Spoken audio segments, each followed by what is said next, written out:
నమస్తే, welcome to Bharati TV. నేను Bapayya. Bhogapuram airport సంబరాల్లో టీడీపీ, డైలమాలో వైసీపీ అని చెప్పి ఈ వీడియోకి నేను ఒక టైటిల్ పెట్టాను. భోగాపురం ఇంటర్నేషనల్ ఎయిర్పోర్ట్ లేదంటే అల్లూరి సీతారామరాజు ఇంటర్నేషనల్ ఎయిర్పోర్ట్ ఎలా అయినా మనం చెప్పుకోవచ్చు. మనం ఇప్పుడు కనుక రాజీవ్ గాంధీ ఇంటర్నేషనల్ ఎయిర్పోర్ట్ అని అంటాం, దాన్నే శంషాబాద్ ఎయిర్పోర్ట్ అని కూడా అంటాం కదా, అలా అనమాట. సో అయితే ఈ భోగాపురం ఇంటర్నేషనల్ ఎయిర్పోర్ట్ విషయంలో ప్రస్తుతం టీడీపీ సంబరాలు చేసుకుంటోంది. ఎంత సంబరాలు చేసుకుంటోంది అంటే అంత సంబరాలు చేసుకుంటుంది. అంటే ఇలాంటి భారీ అభివృద్ధి కార్యక్రమాలన్నీ కూడా తెలుగుదేశం పార్టీ హయాంలో నారా చంద్రబాబు నాయుడు సారథ్యంలో కూటమి సర్కారులో మాత్రమే జరుగుతాయి. ఇంకా వేరే ప్రభుత్వాల హయాంలో ఇలాంటివి జరగటం అసాధ్యం. లేకపోతే కూడా జరిగిన ఏదైనా ఒకటి అరా తప్ప ఇలాంటి అద్భుతాలు జరగటం మాత్రం ఖచ్చితంగా కూటమి హయాంలో చంద్రబాబు సారథ్యంలోనే జరుగుతాయి అని చెప్పేసి తెలుగుదేశం పార్టీ చెప్తోంది. అయితే వైసీపీ డైలమాలో ఎందుకు పడింది అనేది కూడా మనం మాట్లాడుకోవాలి. ఇక్కడ వైఎస్ఆర్ కాంగ్రెస్ పార్టీ అధినేత నిన్నే ఒక ట్వీట్ కూడా పెట్టారు. భోగాపురం ఇంటర్నేషనల్ ఎయిర్పోర్టు నిర్మాణం జరిగి రేపు ప్రధానమంత్రి నరేంద్ర మోదీ చేతుల మీదుగా ప్రారంభోత్సవం కూడా చేసుకోబోతోంది అని అంటే అదంతా వైసీపీ ఘనతే, ఆ ఘనత మొత్తం, ఆ క్రెడిట్ అంతా కూడా వైసీపీకే దక్కుతుంది అని చెప్పేసి నిన్న ఆయన ఒక ట్వీట్ పెట్టారు.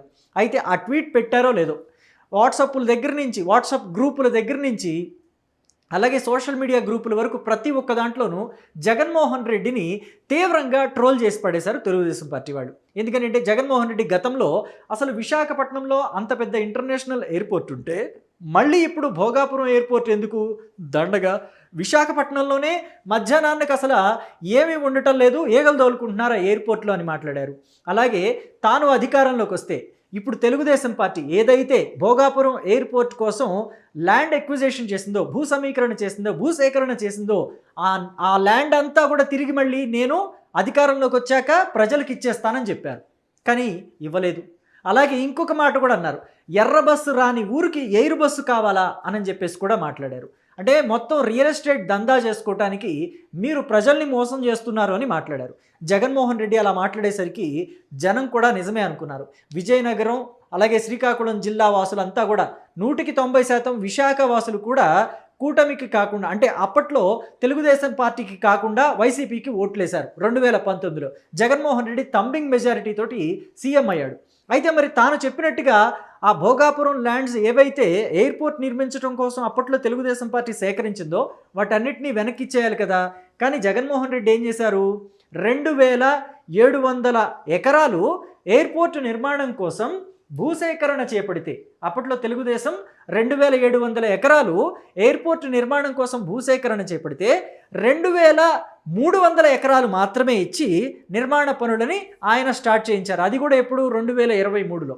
పైగా పర్మిషన్స్ లాంటివి, అంటే అవసరమైన మేజర్ పర్మిషన్స్ అన్నీ కూడా తెలుగుదేశం పార్టీ హయాంలోనే వచ్చేసాయి. ఏదో ఎలక్ట్రిసిటీ అను వాటరు ఇలాంటి చిన్న చిన్న పర్మిషన్స్ మాత్రమే ఆయన హయాంలో వచ్చాయి. అయితే ఈ 2300 ఎకరాలు ఇచ్చి 500 ఎకరాలు ఇవ్వకుండా అట్టిపెట్టుకుని చాలా ఇబ్బంది పెట్టారు. ఆ జిఎంఆర్ కంపెనీ ఏదైతే ఈ ఎయిర్పోర్ట్ నిర్మాణం కోసం ముందుకొచ్చిందో ఆ జిఎంఆర్ కంపెనీకి ఇవ్వకుండా జగన్మోహన్ రెడ్డి తన ప్రభుత్వ హయాంలో అలాగే పెట్టుకుని 500 ఎకరాలు ఇవ్వకుండా చాలా ఇబ్బందులు పెట్టారు అని చెప్పేసి కూడా చెప్తూ ఉంటారు. అయితే ఇప్పటికీ ఆ 500 ఎకరాలు ఏమైంది, ఇచ్చారా లేదా, ఇవ్వకుండా ఉంటే ఏం చేశారు అనే దాని మీద కూడా ప్రస్తుత కూటమి సర్కారు ఫోకస్ పెట్టాల్సిందే. అయితే ఇక్కడ ఇంకొక విషయం కూడా మనం చెప్పుకోవాలి. జగన్మోహన్ రెడ్డి ప్రతిదీ తన క్రెడిటే అని చెప్పేసి ఖాతాలో వేసుకోవడానికి చూస్తున్నారు కదా. నిజానికి అసలు ఈ భోగాపురం ఇంటర్నేషనల్ ఎయిర్పోర్ట్ కట్టాలనే ప్రతిపాదన ఈనాటిది కాదు. ఎప్పటిది అంటే 1997 నాటిది. అంటే ఫస్ట్ టైం చంద్రబాబు నాయుడు ముఖ్యమంత్రి అయింది 1995లో అయితే 97లోనే అప్పటి కేంద్ర ప్రభుత్వానికి ఆయన ప్రపోజల్ పెట్టారు.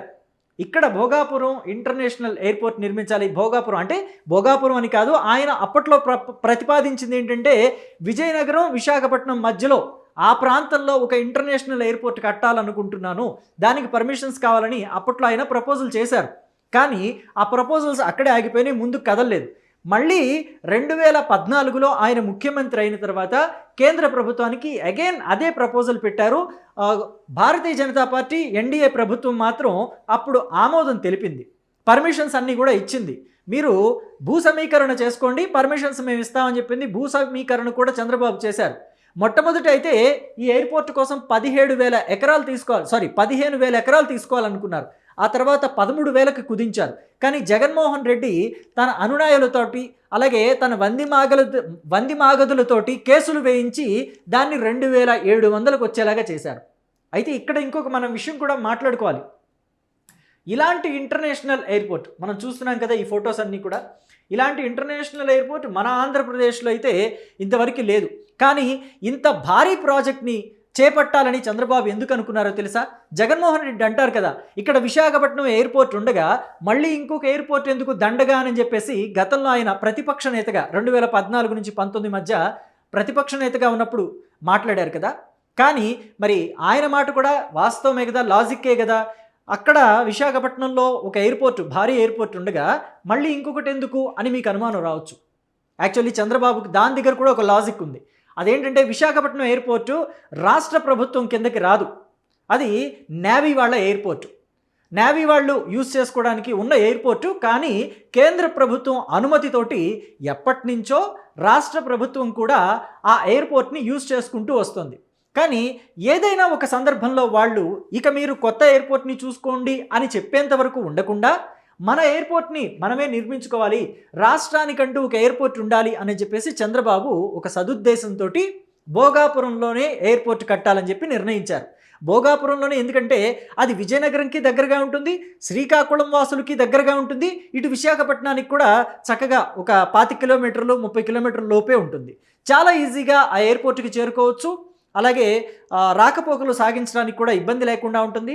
ఈ భోగాపురం ఎయిర్పోర్ట్ కనుక కంప్లీట్గా ఫుల్ ఫ్లెడ్జెడ్గా, అంటే మనం చెప్పాలంటే ఇంకా శంషాబాద్ ఎయిర్పోర్ట్ లాగా ఫుల్ ఫ్లెడ్జెడ్గా రెడీ అయిపోయిందండి. ఇప్పుడు ఆల్రెడీ ఆపరేషన్స్కి ఆగస్టు 17వ తారీఖు నుంచి కంప్లీట్ ఆపరేషన్స్కి ఇది రెడీ అయింది.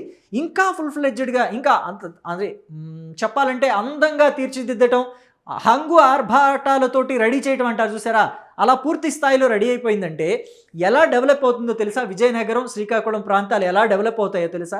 ఇప్పుడు శంషాబాద్లో 100 కోట్లు అని చెప్తున్నారు కదా ఎకరం, అలా డెవలప్ అవుతుంది.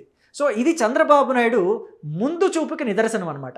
అయితే నిన్న మొన్నటి వరకు వ్యతిరేకించి ఈ ఎయిర్పోర్ట్ నిర్మాణాన్ని కానీ, ఈ ఎయిర్పోర్ట్ అసలు ప్రతిపాదననే వ్యతిరేకించి ల్యాండ్స్ అన్నీ వెనక్కిస్తాను అని చెప్పిన జగన్మోహన్ రెడ్డి ఇవాళ ఈ ఎయిర్పోర్ట్లో ఘనతంతా మాదే అని చెప్పుకుంటున్నారు. సో దీన్ని మీరు ఎలా చూస్తారు? దీని మీద మీ అభిప్రాయం ఏంటి? వైఎస్ఆర్ కాంగ్రెస్ పార్టీ నిన్న మొన్నటి వరకు కూడా, ఎగ్జాక్ట్గా నిన్న కూడా జగన్మోహన్ రెడ్డి ఒక ట్వీట్ పెట్టారు, ఈ ఎయిర్పోర్ట్ ఘనతంతా మాదే అని చెప్పేసి గంతులు వేశారు.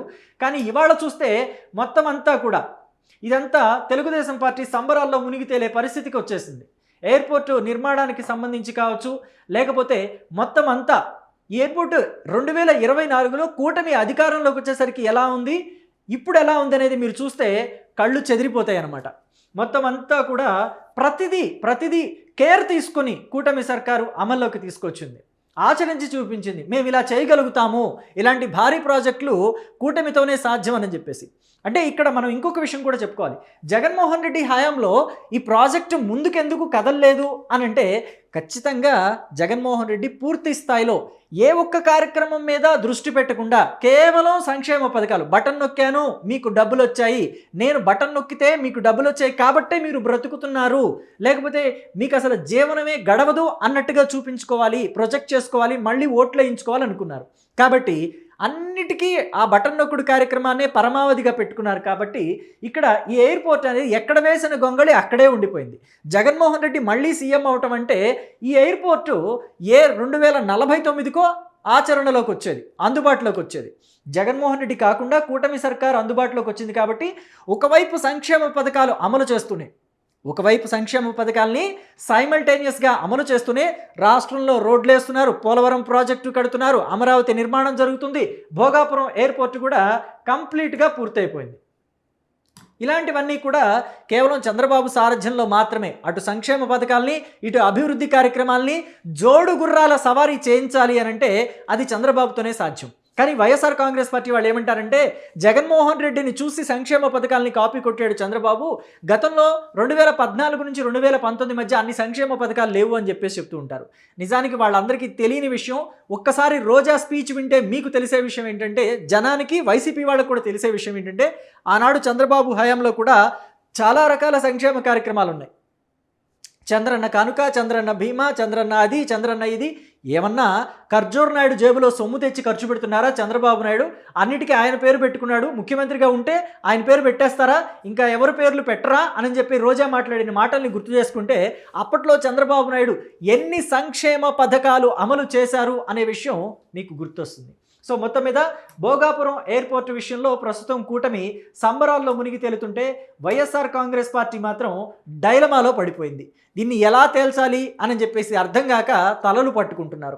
ప్రతిదీ కూడా ఇప్పుడు అంటే పర్మిషన్ని మేమే తెచ్చామని చెప్పి జగన్మోహన్ రెడ్డి నిన్న ట్విట్టర్లో పెట్టుకుంటే చాలామంది ఏం చేశారంటే ఏ పర్మిషన్స్ ఎప్పుడెప్పుడు వచ్చాయని చాట్ జీపీటీలోనో లేకపోతే గ్రోక్ను అడిగితే మొత్తం అదంతా కూడా నిజాలు కక్కేస్తుంది. దాని తెగిపోను అదేమో నిజాలు చెప్తోంది, ఇక్కడేమో రాసినవన్నీ అబద్ధాలని తేలిపోతున్నాయి. సో కాబట్టి డైలమాలో పడిపోయింది వైసీపీ, మాట్లాడలేని స్థితికి వెళ్ళిపోయింది, డల్ అయిపోయింది అని చెప్పడంలో ఎటువంటి డౌటు లేదు. మరి దీని మీద మీ అభిప్రాయాన్ని కమెంట్ బాక్స్లో తెలియచేయండి. Thank you.